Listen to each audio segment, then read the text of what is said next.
It's the hair that got her into trouble. They are scared of my hair. They are scared of my voice. They are scared of my body. Me, as a woman, can scare the whole regime, Alinejad says. The regime is Iran's theocratic political order, which Alinejad was forced to flee 9 years ago as it cracked down on journalists and dissidents during the Green Movement, the pro-reform protests that swept Iran in 2009. As a teenager, Mahsa realized that being forced to wear the hijab was symbolic of the near-complete control the regime maintains over women, and she stealthily started to remove first her chador, a full-body cloak, and then her hijab. The hijab protests have caught the attention of Iran's supreme leader, Ali Khamenei, who made his feelings known in a March 8 speech and tweet storm. The leader said his country's enemies spent money and created propaganda to trick a few girls into taking off their scarves, but in the end, what they got was small and insignificant. But for a supposedly insignificant movement, the regime is spending a lot of energy to contain it.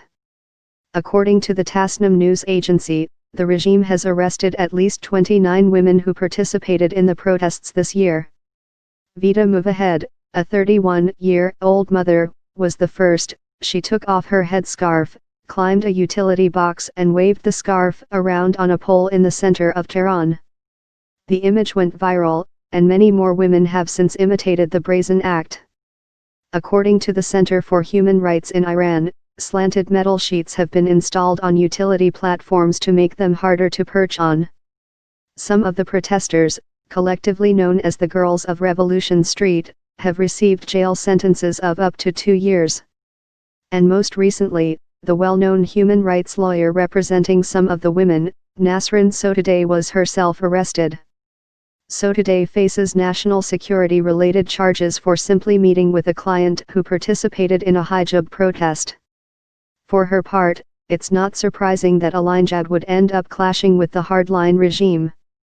She was a rebel from an early age, starting at the kitchen table where she would butt heads with her fundamentalist father.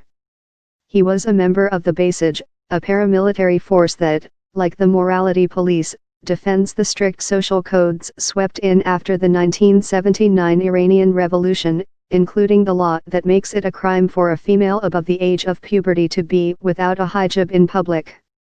The reformists didn't want to overthrow the whole regime. I was cast off and abandoned by senior reformist leaders. Now, going back to Iran looked even more uncertain, Alinejad wrote in her recently released memoir, The Wind in My Hair. But as much as the Iranian regime has tried, it hasn't been able to dampen Alinejad's influence. She has become a celebrity, not to mention a clearinghouse for all sorts of protest videos. Her audience reach, based on video views, rivals media companies in Iran. We will get this right back from the government, she said forcefully. They cannot stop us, and they cannot put us quiet anymore. Because we are awake, and we know what we want and what to do. The regime's security forces have been very successful in not allowing them to come together, says Ghimi. But all the seeds of a cohesive movement are there. The moment that gate opens, there will be floods of mass protests. Alinejad receives videos from women across the generational spectrum. There is even a Men in Hijab protest, started by husbands who wanted to stand in solidarity with their wives, sisters, and mothers against forced hijab. Politicians and even some clergy in Iran may quietly support the movement.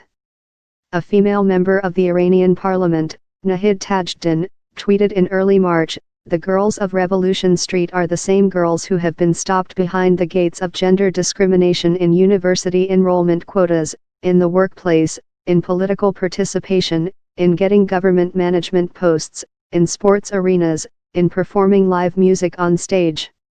Earlier this year, President Hassan Rouhani's office released a 2014 government survey showing that nearly half of all Iranians believed wearing a hijab should be a choice, not a mandate. The release of the report alone may indicate that the relatively moderate Rouhani was opening the issue up for debate.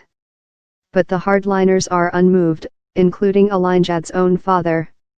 It's a sore subject, and she mostly declined to speak about their fraught relationship on the record. She did recount to us the time when her father ran into her on a street not wearing her chador and spat on her, but she refrains from saying much else. Even as it pains her to know he may never come around to see her perspective, she is fiercely protective of him. My father is a true example of those people who are brainwashed by the Islamic Republic of Iran, she says. So I do my best to convince him that I want to be my true self. I love you, but I don't want to follow your lifestyle. It's a cause we both believe in, says Alinjad's husband, journalist Kamis Foruhar. We know that such threats are part of the price that we pay.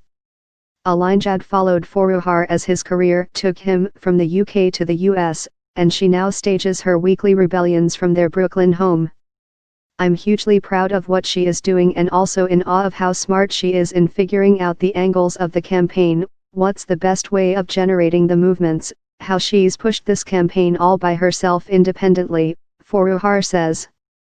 What she has done in the past 4 years is more than what had been achieved in Iran over the past 40 years in raising the issue of this particular cause. Alinjad's strength belies the grief she's dealt with since leaving her family in Iran 9 years ago. As we make our way through a crowded subway station, Alinjad spots an elderly woman in a hijab and shouts, "Oh my God! That lady looks like my mother." She rushes toward the stunned woman without hesitation and tells her she hasn't seen her mother, except on video, in years. The woman smiles, immediately warming to Alinjad, and they embrace. It is clear that she misses her family and her country despite its constraints. Seeing the occasional woman wearing the hijab in New York elicits a completely different sentiment than seeing the ubiquitous head covering in Iran.